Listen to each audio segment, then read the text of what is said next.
दोस्तों, क्या आप जानते हैं कि हवाई जहाज इतनी ऊंचाई पर क्यों उड़ते हैं?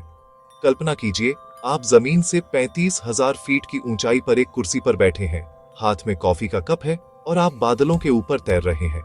माउंट एवरेस्ट, जो दुनिया की सबसे ऊंची चोटी है, वह भी आपके नीचे रह गई है। पर क्या आपने कभी सोचा है कि पायलट हमें इतनी ऊपर क्यों ले जाते हैं? क्या 10,000 फीट पर उड़ना आसान नहीं होता? या फिर हम और ऊपर अंतरिक्ष के करीब क्यों नहीं चले जाते? आइए जानने की कोशिश करते हैं।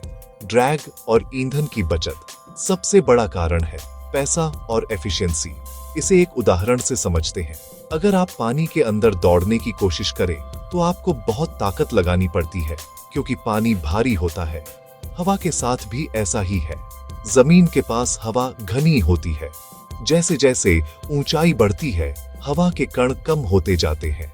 हवाई जहाज जब उड़ता है तो उसे हवा को चीरते हुए आगे बढ़ना पड़ता है।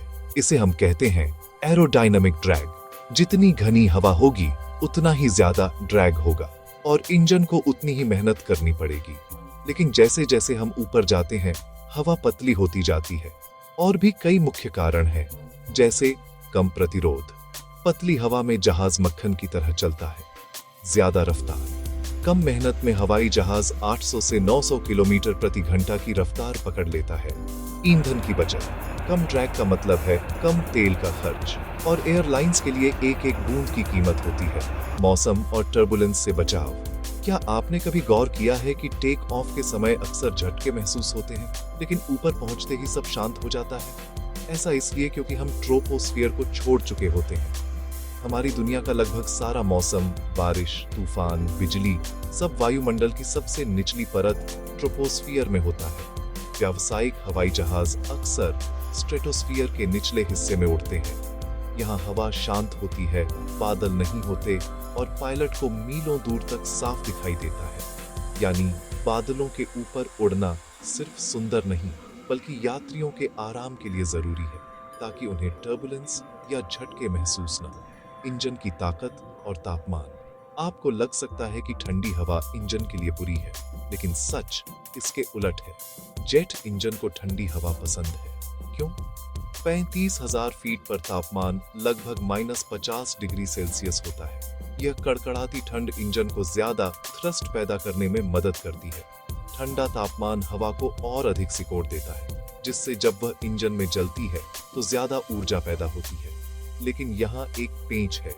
अगर हम और ऊपर चले जाएं, मान लीजिए 60,000 फीट, तो हवा इतनी पतली हो जाएगी कि इंजन को जलाने के लिए जरूरी ऑक्सीजन ही नहीं मिलेगी। इसीलिए हर जहाज की एक सर्विस सीलिंग या अधिकतम ऊंचाई होती है। सुरक्षा और ग्लाइड का समय।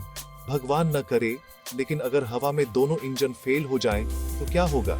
अगर आप 5,000 फीट पर हैं, तो आपके पास जमीन से टकराने के लिए सिर्फ चंद मिनट होंगे। लेकिन अगर आप 35,000 फीट पर हैं, तो पायलट के पास जहाज को ग्लाइड यानी बिना इंजन के उड़ाना करने के लिए लगभग 30 से 40 मिनट और 100 किलोमीटर से ज्यादा की दूरी होती है। ये समय किसी भी इमरजेंसी लैंडिंग या इंजन को रीस्टार्ट करने के लिए संजीवनी बूटी जैसा है।